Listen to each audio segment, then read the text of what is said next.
Assalamualaikum warahmatullahi wabarakatuh. Baiklah, perkenalkan nama saya Syifa Kalista dengan NIM 2405345.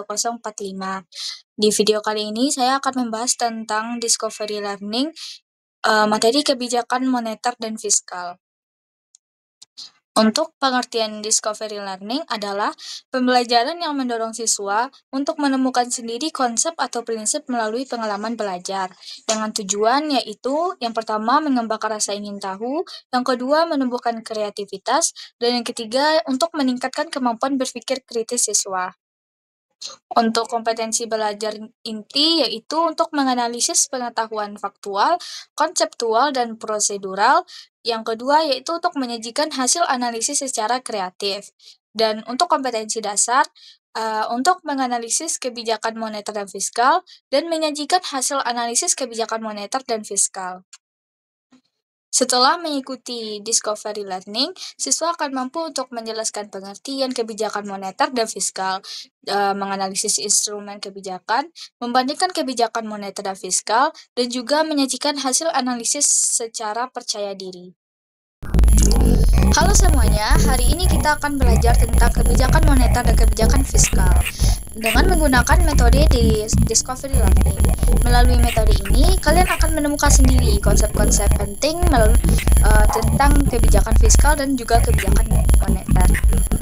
Dan sebelum kita masuk ke materi, mari kita tonton sebuah video pendek tentang fenomena inflasi di Indonesia. Halo semuanya, hari ini kita akan belajar tentang kebijakan moneter dan kebijakan fiskal dengan menggunakan metode discovery learning. Melalui metode ini, kalian akan menemukan sendiri konsep-konsep penting tentang kebijakan fiskal dan juga kebijakan moneter. Dan sebelum kita masuk ke materi, mari kita tonton sebuah video pendek tentang fenomena inflasi di Indonesia. Halo semuanya, hari ini kita akan belajar tentang kebijakan moneter dan kebijakan fiskal dengan menggunakan metode discovery learning. Melalui metode ini, kalian akan menemukan sendiri konsep-konsep penting tentang kebijakan fiskal dan juga kebijakan moneter. Dan sebelum kita masuk ke materi, mari kita tonton sebuah video pendek tentang fenomena inflasi di Indonesia. Halo semuanya, hari ini kita akan belajar tentang kebijakan moneter dan kebijakan fiskal dengan menggunakan metode Nah, setelah menonton video tadi, coba pikirkan mengapa harga-harga barang bisa terus naik dan apa yang dilakukan Bank Indonesia saat inflasi dan juga bagaimana pemerintah mengatur keuangan negaranya untuk mengatasi masalah ini. Nah, dari video tadi kita sudah dapat banyak rangsangan awal ada banyaknya masalah ekonomi yang perlu kita pahami bersama. Sekarang saya akan membagi kalian menjadi beberapa kelompok. Setiap kelompok akan mendapatkan satu masalah untuk dipecahkan.